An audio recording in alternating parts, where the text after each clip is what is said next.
What's up, everybody? Welcome back to another episode of the JT Sports Podcast. I'm your host, JT. We are only 5 Saturdays away until the college football season kicks off. And I don't know about you, but I'm having a hard time containing my excitement right now. I just want to rip this white t-shirt off like I'm Hulk Hogan, but I'm not going to do that. But there are just so many fascinating storylines to follow this year. The biggest one, without a doubt, is Bill Belichick.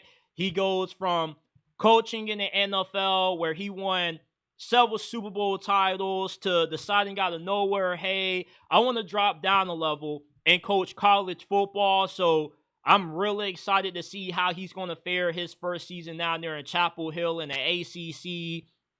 Then we move on to the SEC, where you got Arch Manning taking over the reins from Quinn Ewers at Texas. He's been receiving a lot of hype this offseason.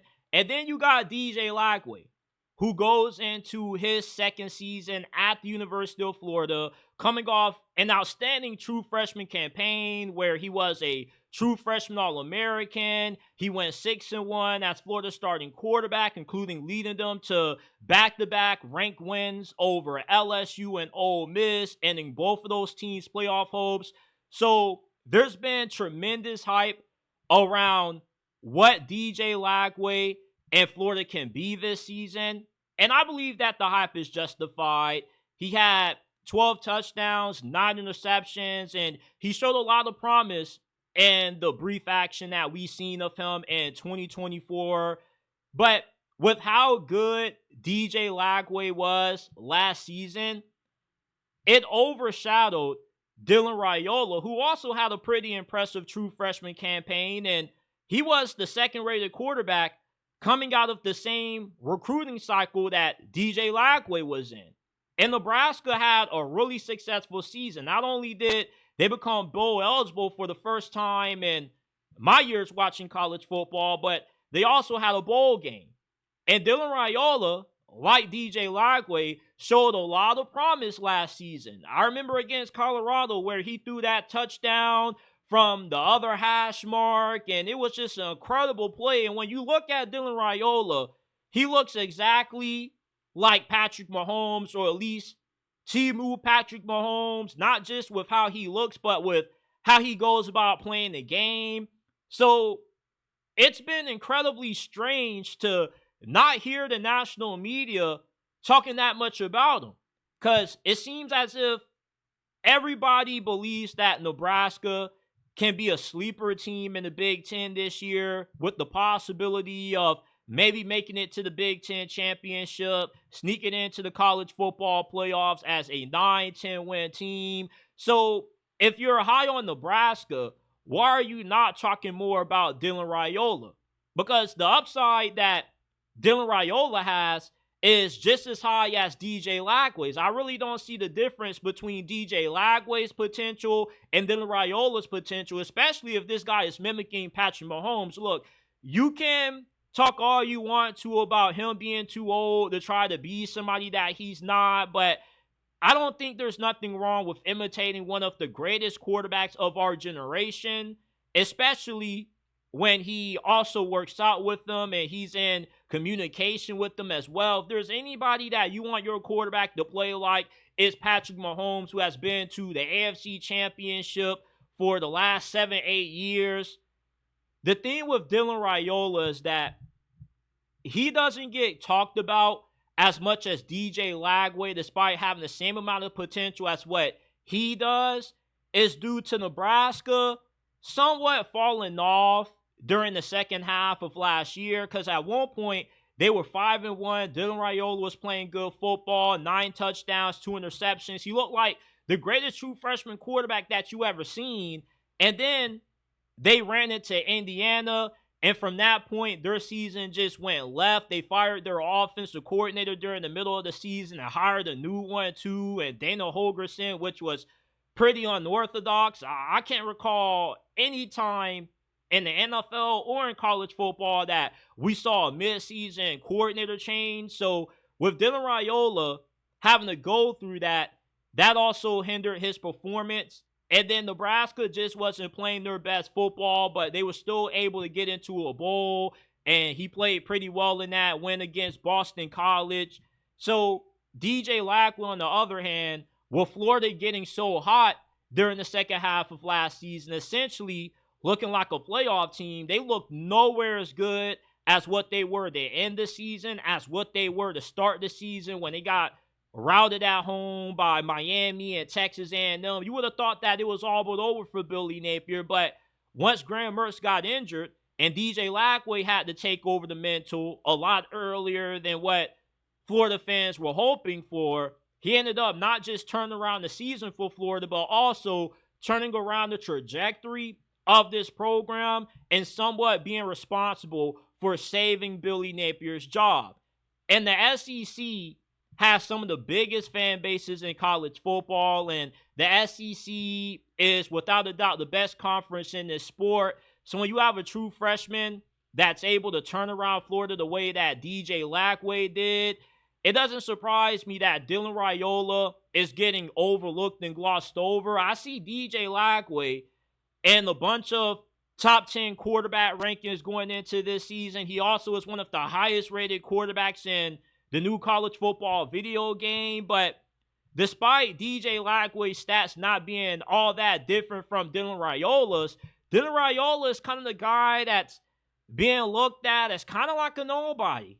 Like the prestige was there when he was coming out of high school. Hell, Nebraska being able to flip Dylan Raiola from Georgia was a huge recruiting win for them. And it's believed that recruiting somewhat is irrelevant. Well, for Nebraska, it's not.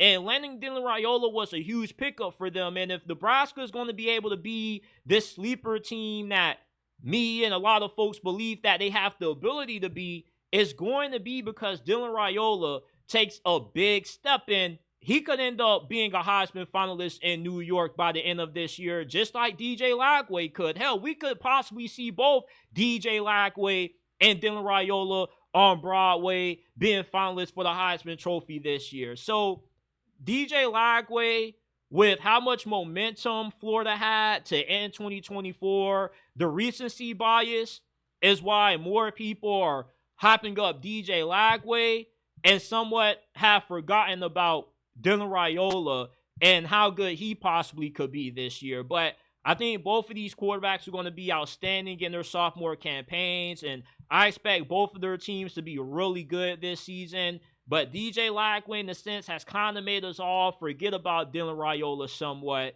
and it's a little bit strange. The last couple of times that I've talked about Oklahoma on this podcast, I've always have been befuddled with the amount of hate that Oklahoma seems to get for a program that is supposed to be irrelevant and they're going to get exposed by the SEC. It seems to be popular to hate on the Sooners. And I always keep asking myself, where are these haters coming from? I never thought Oklahoma had so many haters, but reading through the comments, I've been able to decipher who is the culprit responsible for this mass amount of Oklahoma hate. John Mateer is overrated. He's coming from the Pac-12, Mountain West into the SEC. He struggled against the best teams that Washington State played. He's not going to be good for the Sooners this year. And I keep asking, how can any quarterback be worse than what Jackson Arnold and Michael Hawkins were for the Sooners last season? Because Jackson Arnold was so bad against Tennessee. I literally thought that he and Vegas were in bed with each other, and he got paid off by Vegas to throw that game for Tennessee to win it. Because the amount of turnovers that he had, you would have thought that he was sending his helper. So John Mateer, a guy who scored 44 total touchdowns last year, more than what Oklahoma did as a team, follows his offensive coordinator from Pullman down to Norman, is all of a sudden going to forget how to play football. I just don't understand the amount of toxicity and the amount of hate around Oklahoma this year, especially when I look in the comments. I expect to see nothing but Oklahoma fans and maybe a few casual college football fans that just want to be in the know about what's going on with this program. But it seems to be a bunch of Texas fans that just for some reason have Oklahoma living rent-free in their heads. Anytime you talk about Oklahoma, Texas fans are always the first ones to comment. And Texas is supposed to be a front runner to win the national championship this year. They've been in the Final Four for the past 2 seasons. They got the best team in college football, in my opinion. They got a perfect team. So for Texas to be this worried about Oklahoma, to try to put down John Mateer, it just makes a little bit of no sense to me in a sense. I get that it's your rival, but I mean, come on. Why is Oklahoma in the headspace of Texas so much? Why are you so worried about what the Sooners have going on if you don't really have anything to be worried about? You see, the reason why Texas fans are always commenting on Oklahoma content is because they don't want to admit it, but they're afraid of what Oklahoma is about to be this year. They're talking down on John Mateer not because they hate Oklahoma, but because they know how good John Mateer has potential to be. And they know that if Oklahoma had a quarterback last season, they probably would have been a 9-10 win team, because it's hard to win games in the SEC when you're playing in a conference against literally the best teams in college football every single week, yet you're trying to win games like you're Iowa. And you can't win games being all defense and special teams and having zero quarterback play.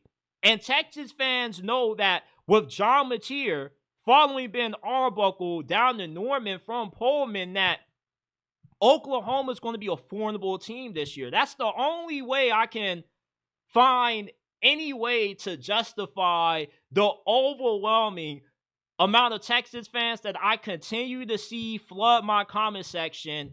Every time I talk about Oklahoma, there seems to be just as many Texas fans that are interested in Oklahoma football as there is Sooners fans interested in their own team, and it really shouldn't be that way. Texas shouldn't be worried about what Oklahoma has going on with all the momentum that they have, all the hype around Arch Manning and Steve Sarkisian and how good this program could be. So for a program like Oklahoma that's supposed to be the new Nebraska of college football, Texas fans sure are really invested into what Oklahoma has going on right now. And look, if you're a Texas fan, I understand why you're heavily invested. You should be heavily invested because you need to know the Oklahoma team that you're going to be playing this year is not going to be the one that you beat last year. This is going to be one of the most improved teams in all of college football this year. Oklahoma is going to be a 9-win team with the ceiling of possibly winning 10, 11 games if everything goes right. You got Brent Venables taking over the defensive play calling. Come on now, let's not act like Brent Venables isn't one of the best defensive minds in the sport. And then he fixed the 2 biggest bugaboos that held back Oklahoma's offense last year, other than injuries: quarterback play and play calling. So now it makes a lot of sense to me now why you Texas Longhorn fans are so worried about Oklahoma, because you know that when you play Oklahoma in the Red River Shootout, there's a high possibility that they beat you this year. And maybe when they beat you, you don't feel as confident about your chances winning the national championship as what you do right now. I get why you are afraid of Oklahoma. I would be too if I was you. I would be commenting as much slander, trying to bring down Oklahoma football as much as possible before the season begins, because once this season kicks off, Oklahoma is going to be kicking a lot of ass this year. What do Oklahoma fans love to say? Boomer, Sooner. And when Oklahoma plays Texas this year, they're finna be booming you Longhorn fans in the face with how shocked you're gonna look after Oklahoma beats you this year. Because that's the only way you can be this worried about your biggest rival, because you fear that Oklahoma, now having competent quarterback play, is going to be able to get right with you this year when you see them on that field. And it worries you. That's why you keep flooding my comment section. Now it makes sense. Now I understand why I see so many Longhorn logos, so many Longhorn profile pictures in my comment section because you are afraid. Texas fans really don't hate Oklahoma. They're scared of what Oklahoma is going to be this year. And they have a great chance to beat you this season. Hey, listen, I'm not making anything up. You can call it clickbait all you want to, but every time I look in these comments, I see nothing but a lot of Longhorn fans. Hell, sometimes I be seeing more Texas fans than I be seeing Oklahoma fans. Now, I'm just saying, like, are you a Texas fan or if you are an Oklahoma fan? Because you seem to be trying to be both. Listen, if you don't want to be a Texas fan, if you want to be an Oklahoma fan and you want to join the other side, it's understandable. There's a lot to love about the Oklahoma Sooners. I'm just saying they've been in a bunch of college football playoff games. They've dominated the Big 12. They've been a little bit more relevant than what you've been during the 2010s. It's understandable why, if you're a Texas fan, why you're interested in seeing what they got going on down in Norman, because they've been cooking this offseason. They've been getting a lot of good additions out of the transfer portal. Jaden Nod. I mean, Oklahoma is going to be a really formidable team this year. So I understand why you Texas fans have Oklahoma living rent-free in your head.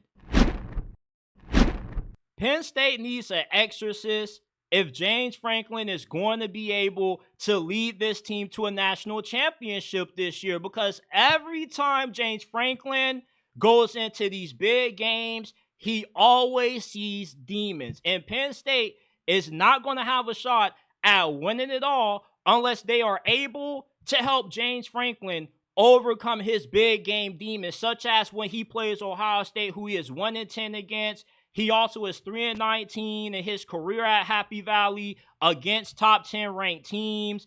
And what's so strange about James Franklin is that the excuse that's made for him is that for the last couple of years prior to this one, he didn't have what was necessary to beat Ohio State, which is kind of shocking to me because Penn State only lost to Ohio State last year by one possession.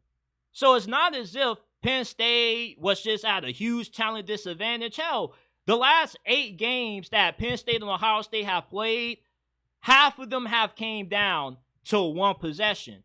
So it would be one thing if Penn State was just getting blown out the water and it was 48-17. It was like a FBS versus FCS kind of matchup. But the games have been relatively close these last couple of years. So I don't necessarily think that James Franklin has been at this huge resource and talent disadvantage as what is led on, right? And then another thing, Michigan beat Ohio State last year with both of their hands tied behind their backs, essentially because they had no quarterback. So how is it that a down Michigan team can beat Ohio State as a 3-touchdown underdog, but Penn State, who is better than what Michigan was last year, was unable to get the job done? Listen, we need to get a priest. We need to get an exorcist. We need to get somebody down here who can help James Franklin get rid of these demons that he sees every time Penn State goes up against a good team. And another thing is that if you want to make the argument that there was a huge talent discrepancy between Ohio State and Penn State, okay, what about Oregon? What went wrong in that one? Because I don't think that the talent was too far off. In Oregon, there was some concerns about them entering the Big Ten. They're a West Coast team. They're not going to be able to sustain the level of physicality needed to compete in the Big Ten. Well, this West Coast team came in and kicked the Big Ten in their you-know-whats. And the game wasn't really all that competitive for the most part. So what was the hold-up for Penn State coming up short in the Big Ten championship? Penn State, it's not as if they don't recruit at a high level, which James Franklin is one of the best recruiters in college football. They also develop talent at an incredibly high rate. They put as many guys in the NFL as what Ohio State, Michigan, and all of the other elite programs in college football do. Every season, Penn State walks into the year with elite offensive line play and a bunch of freak athletes on the defensive line. Wide receiver play was a huge hindrance to Penn State last year, but it's ironic that Keandre Lambert-Smith wasn't a good receiver at Penn State. Then all of a sudden he goes to Auburn And he looks like an effective receiver. If you would have had Keandre Lambert-Smith last year, maybe your season would have been a lot better. So for all the excuses that get made for James Franklin, you can come back with some valid counterpoints. Because I don't think that Penn State has been too far off from being able to beat Ohio State as what it's been led on to. And yeah, they do return a bunch of production. You got two of the best running backs in college football, and Katron Allen, Nicholas Singleton, a top 5 offensive line, a stout defense, especially with Jim Knowles coming over as the defensive coordinator, who could be an upgrade from Tom Allen. He's been the best DC in the sport for the past 3 seasons. But despite the amount of talent that Penn State has this year, what's going to determine if they can win that national championship is going to be if James Franklin can finally find a way to face his big game demons. And the only way that's going to be able to happen is if Penn State calls up an Exorcist. They got to call up somebody, man, because I don't think he's going to be able to do so. Not just can you not beat Ohio State and Oregon, but you also struggle in the top 10 games that you play out of conference. Like, for Penn State, last year, do you guys realize what's the easiest path that they will ever have to a national championship again? You lost the Big Ten championship, and yeah, you got blessed with SMU in the first round at home. Then you get to play Boise State, which was a gimme. Then you got to play Notre Dame, who most folks thought that you had a really good chance to win, and yet you were unable to get through. Meanwhile, Oregon wins the Big Ten championship, and you know what they get for that? They had the luxury of having a bye week and playing Ohio State right after. Imagine if you would have had to play Ohio State last season with a bye. It wouldn't have voted well for you.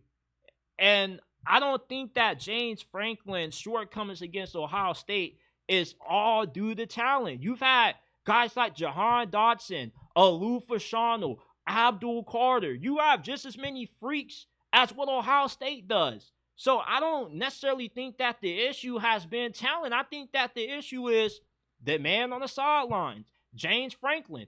And I've said this before, and I'm going to say it again. James Franklin is college football's new Mark Richt. He's a good coach. He can win you 10 games every season. He can get you in the New Year's Six bowl game. He can get you in the playoff competition. But the downside with James Franklin is that, yeah, he wins a lot of games, but he doesn't win the most important ones. And if you can't beat Ohio State, how are you going to be able to beat any of the better teams come playoff time? How are you going to be able to beat whoever that you face in the Big Ten championship? There's a lot of questions that we don't have answers to when it comes to James Franklin. And it just seems like this rinse, wash, and repeat cycle every offseason with Penn State. There are the Big Ten offseason paper champions. Then when the season comes around, they get kicked in the ass by Ohio State and all of the other top 10 teams that they go up against. And I don't see this year being any different. If Penn State wins the national championship, they need to play a bunch of SMUs and Boise States to do so, because anytime they go up against a good team that's well coached, James Franklin, little game James Franklin, just always comes up small because his big game demons just get in the way of Penn State winning a national title. And I don't see that being any different in 2025. They need to call Exorcist. I'm going to say it again. If they don't call an Exorcist, the big game demons are not only going to continue to haunt James Franklin, but they're going to haunt Penn State and hold this team back once again from living up to the offseason hype that they seem to always get. Texas Tech paid $28 million for their team this season. That's more than what Oregon, Texas, and Ohio State paid for their teams last season. Texas Tech, if this team is as good as what it should be, and this truly is the best team that money can buy, then they should just destroy every team that they play on their schedule this year. They should be blowing out everybody in conference play. The game shouldn't even be close. It should be 45-14, 45-10 should be the final score in every regular season matchup that they have. And then once they get into the playoffs, they could be good enough to beat any of the SEC or Big Ten teams that get in. Because essentially, with their team being worth $28 million, this would be equal to having the fourth best team in the SEC this year. That's how loaded Texas Tech is.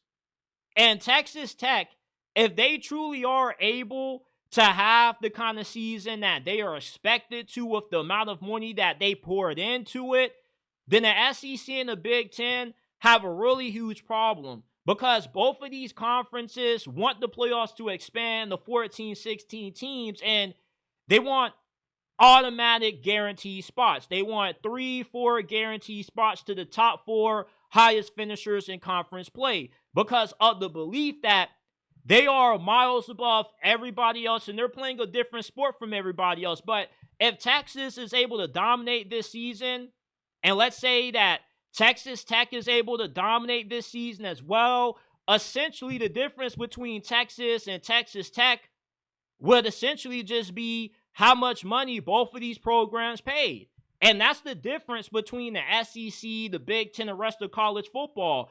The Power 2 has more money than everybody else, which is why they're the 2 most talented conferences in college football. But that can change if you have more teams like Texas Tech that are able to get their billionaire boosters to donate to their program and buy up all of the top talent out of high school and in the transfer portal, because essentially the only thing that separates the Big Ten and the SEC from everybody else in college football is the amount of talent that these teams have, because they are able to buy them.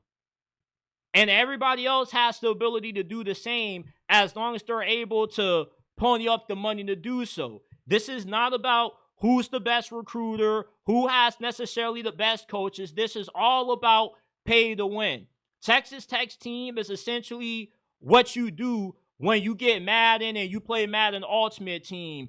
You spend $500 on packs so you can pull some of the best players and you can assemble the best team possible to win a lot of games online in MUT play. That's essentially what Texas Tech has done. They treated the transfer portal and recruiting like it was Madden Ultimate Team. They just say, we're just going to throw money at everybody. They have spent 30% more money on their roster than everybody else, because for some reason, it's hard to get people to want to play in Lubbock, Texas. Now, I've never been to Lubbock, Texas, but I assume that every place in Texas is nice to play in. So maybe the reason why they've given these transfers and these guys out of high school a lot more than everybody else is because, listen, they said we ain't got time to be going back and forth trying to pitch to you that you're the right fit for our program. We're just going to give you however much you want, and we're going to get you down here. We're going to win a lot of games with you. That's all that Texas Tech cares about. They don't care about building the culture. They don't care about having a good locker room and team camaraderie. All they care about is putting together the best team that money allows them to buy, and that's what they've done. So if it ends up panning out, everybody else is going to have the secret sauce to competing with the SEC and the Big Ten. And when that happens and more people start to realize that there's no such thing as the Big Two, just the Big Two spenders. Because when you think about the teams that always have the most expensive rosters, they reside in these two conferences. So if everybody else can get on that level of spending, they can pony up the money to do so. Hell, Deion Sanders is making what, $10 million this season? Instead of complaining about adding a salary cap, how about you just cut off $5 million off your salary, and you take that $5 million off your salary and put it in the NIL, then you can get some of the guys out of the transfer portal that Texas Tech was able to get. Hell, Brian Kelly donated $1 million of his salary essentially for LSU's NIL, and they had the number 1 portal class. Texas Tech has the second best portal class entering this season. So with the amount of money that they put into this team, the SEC and the Big Ten, they're in big trouble. because this is showing that we don't need automatic playoff spots. Because the difference between the playing field that the SEC and the Big Ten on versus everybody else is that they can buy up everybody out of the portal. They can buy up all of the top talent out of recruiting. I promise you that nobody really wants to play in Auburn. Do you even know where Auburn is at? Like, no disrespect to all of my Auburn fans out there, but come on, man. If you have to choose between playing at Miami and playing at Auburn, you're picking Miami. I don't really know too much of anything there is to do around the University of Auburn. So, when it comes to Texas Tech, with them spending $28 million on this team this year, they're going to blow out everybody in the Big 12. At least that's what the expectation is. They should easily win this conference. And when that happens, they get into the playoffs. They pull off upset against a Penn State, a Notre Dame, an Alabama, somebody like that. It's going to show how college football finally has parity. But in order to obtain that parity, you got to be willing to pay for it. You got to be able to spend the money that it takes. And Texas Tech is more than willing to do so. And everybody else, they got to find them a $1 billion alumni. I'm pretty sure every university got one, at least somebody that's worth, a network of $500 million at least. You mean to tell me you don't know some people worth $500 million that don't mind throwing away $30 million on their university? I'm just saying, that oil money in Texas Tech runs deep. And that money elsewhere in Texas runs deep. Maybe TCU, SMU, they started doing the same thing. But I'm just saying, the playing field in college football has been leveled because of NIL. It's pay to win. So that doesn't really make sense for the SEC and the Big Ten to get these AQs when the difference between them and everybody else is not everybody has the amount of resources to the cash flow that they have. And Texas Tech is going to show that if they can do it, so can everybody else.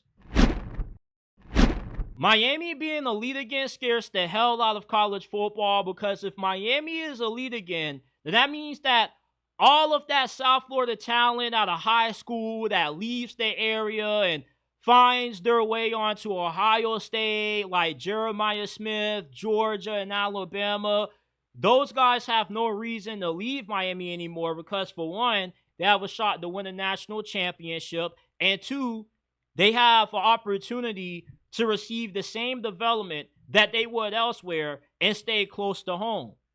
And Miami this year has the most talented team that they've had since the early 2000s. And I know that we seem to say this every single offseason about the Miami Hurricanes, but this truly is one of the best rosters that Miami has had. Last year, they had a high-powered offense, but ultimately they were unable to make it to the playoffs and win the ACC because the defense let them down. So what did Mario Cristobal do? He got a lot of that NIL money, and he just threw it at some of the best defensive backs that were available in the transfer portal. So now Miami is more than loaded in the secondary. If one or two guys out of the portal don't work out, Miami can just throw out two more portal guys, and those guys should end up being able to get the job done. And if one guy goes down for injury, guess what? Miami has a lot of depth at DB to where they can make up for that. And they got a really good front seven as well. Their offense with Carson Beck is going to be fine. For one, he's a 904 brethren, so I'm always going to have a little bias for my 904 brothers because I've seen Carson Beck play in person at Mandarin. And this dude looked like the closest thing that I've ever seen to an NFL quarterback in high school. And remind you that I've played against Mac Jones in high school as well. So Carson Beck is one of them ones. And last season didn't go the way that he planned at Georgia, but he gets too much of the blame for a lot of Georgia's offensive struggles that didn't really have anything to do with him. How good can you be throwing the football when you got receivers that should be playing defensive back? The offensive line play wasn't that good, and the play calling wasn't that great neither. There's a reason why Georgia fans want Mike Bobo's head on a platter. Going to Miami with one of the best OCs in the nation and Shannon Dawson, and a better offensive line and better receivers than what Georgia had last year should do Carson Beck justice. Miami winning the ACC this year has a great chance to happen.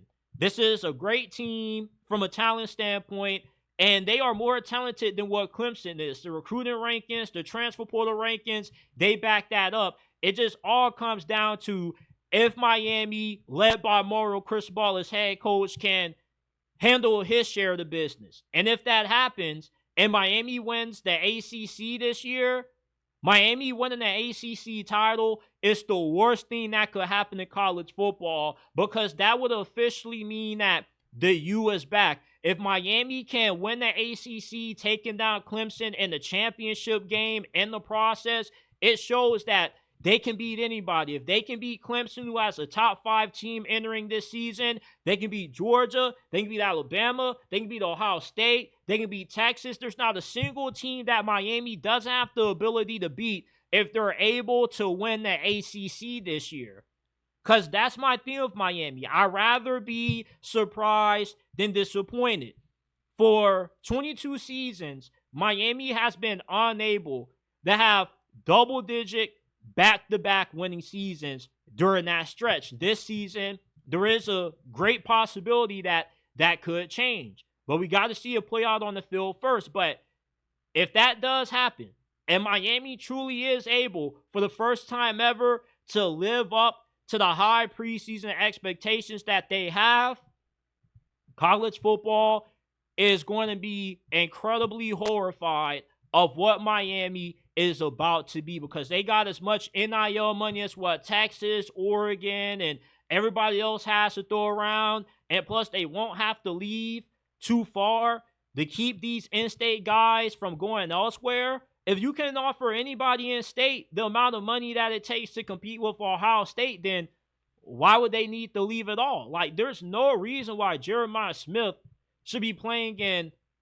the scarlet and gray. It kind of makes me sick as a Miami fan to see that Jeremiah Smith felt like he had a better shot winning a national title at Ohio State up north, where it's cold, where the weather is ugly, versus staying in South Florida where, you know, the weather's nicer, it's sunny every single day, and plus there's beautiful women down there in South Florida. More beautiful women than what you will ever see in Columbus, Ohio. So I'm just saying, if Miami wins the ACC, college football better look out, because that means that them Canes is back, baby. The U is back. It ain't no more, oh, they say this every all season that Miami's going to be back, and they're never back. It's 2025. It's not 2002. Well, guess what, people? Miami ends up winning the ACC this year. The U will be back. And they will be back in the year 2025 if it happens, and they will be able to compete for the national championship, because beating Clemson is no small feat. Clemson at one point we thought was going to be the next Alabama dynasty during the 2010s. They were in the national championship nearly every single year, and if not, they were one game short of it. And they have just as good as a chance as anybody else to win the national championship this year, with Cade Klubnik coming back, having a stacked defense, some really good underclassmen as well. So if Miami can take down Clemson, Miami can beat anybody, because from a roster standpoint, Miami has a top 6, top 7 roster. They have a team that's capable of being able to compete for a national championship. And even if they win the ACC and they don't go far in the playoffs, think about what the future means, because now those recruits start seeing that Miami's bubbling. They see that, okay, Miami finally won the ACC for the first time in the conference. They done made it to the playoffs. Okay, now I got a reason to stay, because all these recruits want to do is get paid and play in the big games. And now they will realize that Miami gives them the opportunity to do so, which means that Miami completely locks down South Florida. Yeah, a few guys may slip through the cracks here and there. Yeah, some guys still might want to go play for Ohio State. They still might want to go play for Texas because the oil money is just too much to pass up on. But if Miami can lock down just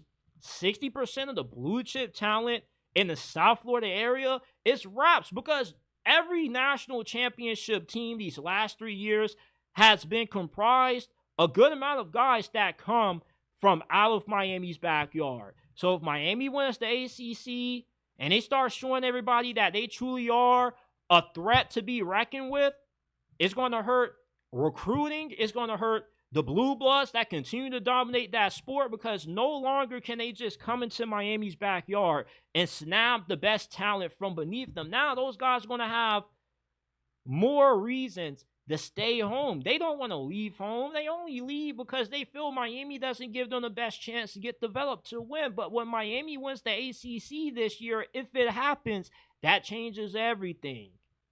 And that's what college football is afraid of. How much longer will it take for Oregon to finally win their first national championship? Oregon, to me, is a blue blood program. Throughout the course of the 2010s, they've been to several national championships. They've been in the college football playoffs. They just have been unable to finally win the big one. But eventually it has to happen with how much NIL money Dan Lanning has been throwing at recruits out of high school and in the transfer portal. It's not a matter of if Oregon is capable of winning a national championship anymore. It's just a matter of when. But when is that day going to happen? When are we finally going to see Oregon hoisting up that all-gold national title trophy? I think that it's coming pretty soon. It can happen this year. It can happen next year. From now to 2030, it's the timeline that I have for Oregon winning a national title. I did not know that Dan Lanning was only 39 years old. He's one of the youngest coaches in all of college football. And what's scary about Dan Lanning is that he's only getting better. Every season that he's been at Oregon up to this point, his record has gotten better. From 10 wins his first season to all of a sudden increasing that in year 2 and year 3 when they went a perfect 13-0. And then they got screwed by winning their conference championship and then getting rewarded coming off a bye, having to play the juggernaut that is Ohio State. Oregon is very close to becoming a powerhouse in this sport if you don't view them as that already. Dan Lanning was an assistant under Nick Saban and Kirby Smart, who are two of the best coaches that college football has seen of this past generation. And Nick Saban being the greatest all time to ever coach this sport, Kirby Smart probably is on his way to becoming one of the GOATs as well. And Dan Lanning has had a first-hand glimpse of what it takes to build that kind of team that Nick Saban and Kirby Smart have been able to put together that's win championships. And you see that in Oregon's DNA. You can't compare Oregon to your run-of-the-mill West Coast team that's all about finesse, like what Lincoln Riley has been at USC. The difference between Oregon and the rest of the teams on the West Coast is that they're recruiting some absolute monsters on the line of scrimmage. When you watch Oregon play and you see the kind of defensive linemen, offensive linemen that they had, they're 6'8", 250 pounds, running 4'7", 4'8". Those are the kind of guys that you see Georgia recruit. Now it's getting to a point when you see a guy in the transfer portal, you see a guy in high school recruiting, and you look at their size, you look at their measurables, you look at their 40 time, and you go, yeah, that's either a Georgia or Oregon offensive defensive lineman. At one point last season when Oregon was pulverizing Illinois, I thought that college football should have straight up banned Oregon because they didn't deserve to be playing college football anymore. They should have just thrown Oregon in the NFL because that's what they look like. They look like an NFL team. Oregon just looks so different from everybody else outside of when they play Ohio State. It's not even close. I don't know what the hell Dan Lanning is feeding those players, but those players aren't human. There are a lot of players on that Oregon team that are moving a way that they shouldn't be able to move at their size. Like, everybody is just a freak athlete down there.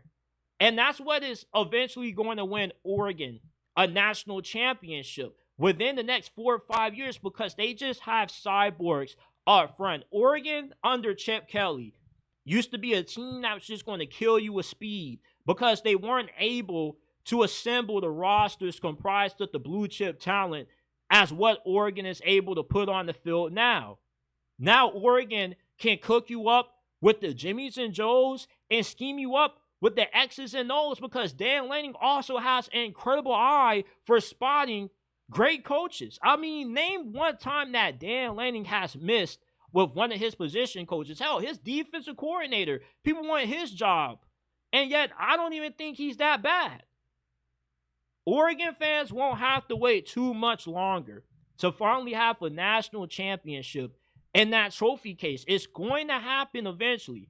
It can either happen within 6 months, within the next 365, within the next 2-3 years, but it's going to happen by 2038. Mark my words. Screen record this, screenshot it, save it to your watch list, do whatever you got to do if you're listening on YouTube, because Oregon will win a national championship within that span under Dan Lanning. This dude is a head coaching prodigy. Other than Kalen DeBoer, I believe that Dan Lanning is the second best head coach in college football without a national championship. Oregon was his first ever coaching job.